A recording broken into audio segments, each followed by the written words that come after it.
Missing someone with all your missing someone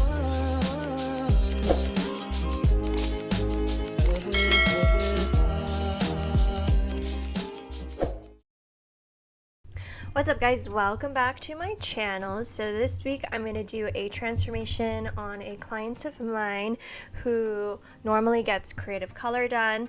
So the last time I saw her, we didn't touch her roots. We just did like a semi overlay on top of the highlights that she already has, and it's faded out quite bluish and teal on her. So today we're kind of wanting to do some sort of rainbow placement, but we are going to be lightening her roots. I think it's been like probably over a year since we highlighted her roots, so she has lots of regrowth that we are going to touch up and then put on some rainbow semi.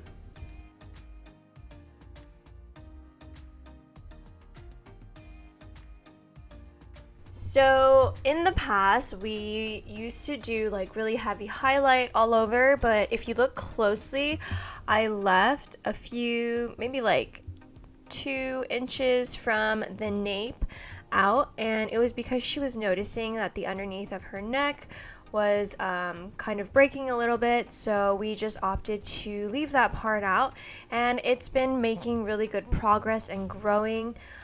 Since she's come to me, she had quite a bit of like breakage on the top layer of her hair and then on the bottom, so she was really concerned about the health of her hair. So every time she comes in, we always make sure that she gets a trim, do some surface cutting to kind of get her hair healthy, and then try to just think of ways to highlight her hair so that we can have those shorter pieces that have broken off grow out.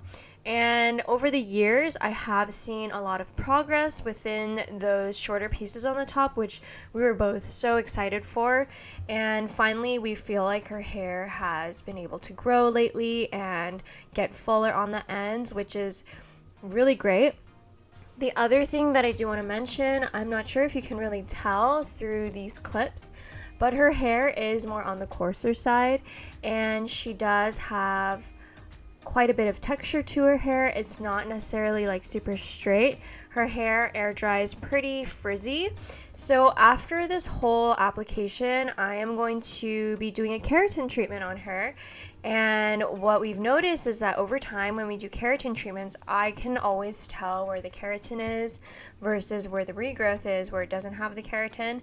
And even though typically a keratin is only supposed to last I would say like 3-4 months, depending on how well you take care of it, I feel like even though it's been beyond that, I feel like it does leave the slightest bit of like a lasting effect on the hairs that we've done the keratin on. Now, for those of you guys who don't know what a keratin is, it is a treatment that takes out the frizz in the hair, so it makes your hair a lot more manageable and easy to style and blow dry. It's not necessarily a straightening treatment, but for some people who don't have like super curly hair, it can straighten out their hair a bit and make it a little bit flatter for people who have too much volume. And in this case, she does. And it just helps tame her hair a lot better. And whenever she has fresh keratin, she says she can like air dry her hair for the most part and feel like it's fine.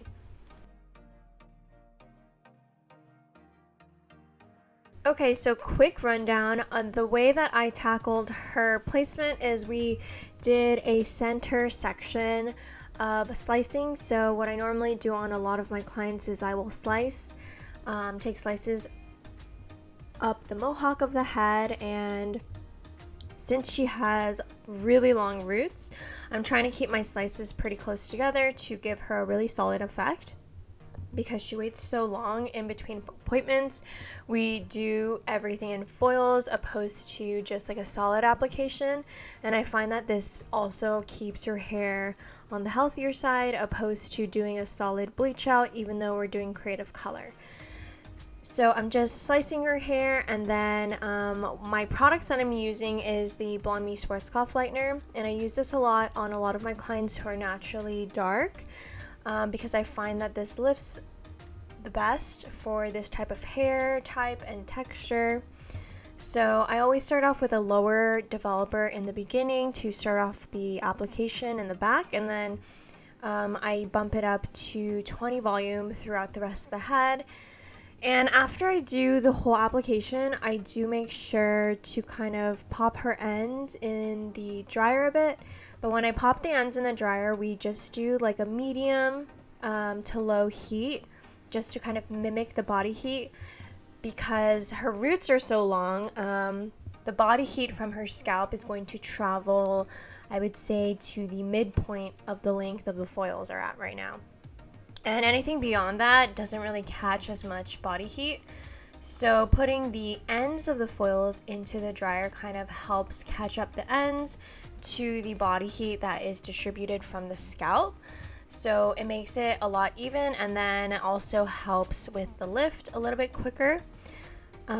Whenever I put a client under the dryer though, I constantly check them. I would say like every 5 minutes or so, depending on what level they are, to make sure that everything is lifting properly and at a good pace.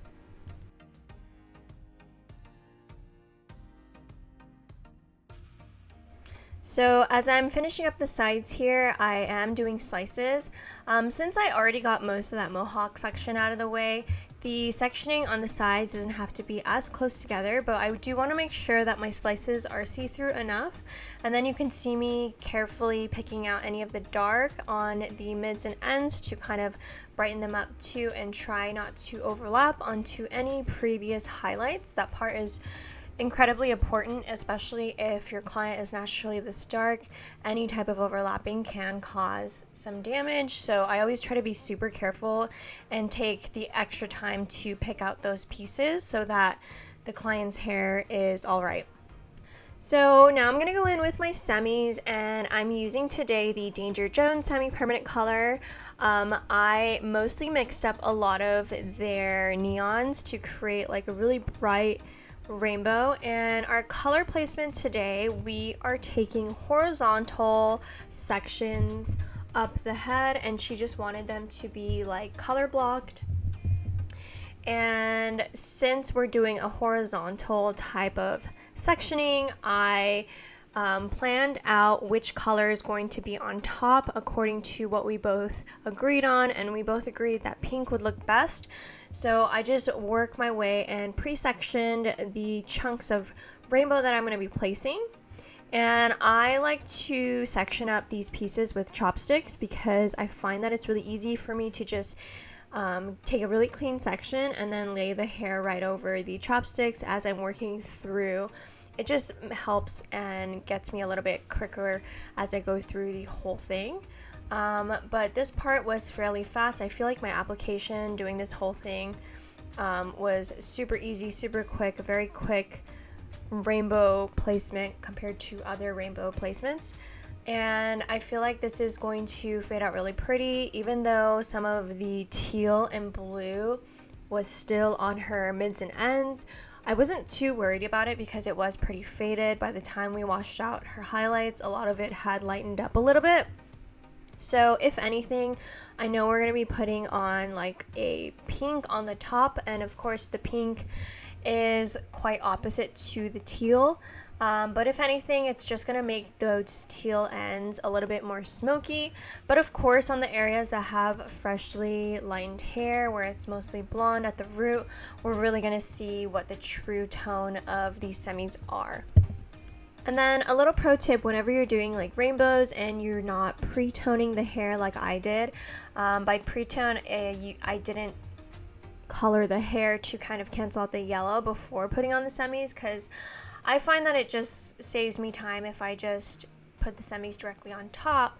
But sometimes when using blue, for instance, and you don't pre-tone the hair, if you don't formulate properly, it can turn teal. So to kind of counteract the blue from turning teal, I added a little bit of violet to my blue formulation to help as a toner to cancel out the yellow.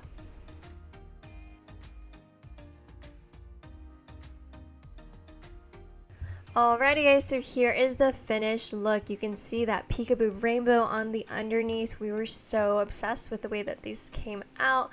I love how her hair is super vibrant, and even though she had that teal on the ends, you can still see how bright the pink is. Surprisingly, I was pretty shocked that the pink even really showed throughout the mids and ends, considering how teal the ends were, but it turned out really great. It looks like it was intentional to have kind of that like bright to muted melt on the ends almost, and I was just really obsessed with the way that this whole came out. And this is her hair after we did the keratin treatment, so her hair is nice and smooth, and yeah, this is gonna fade out really pretty, and I hope that the pink and the purple on the very top is able to really cancel out that teal on the end so that we can do a fresh whole new color the next time she comes in.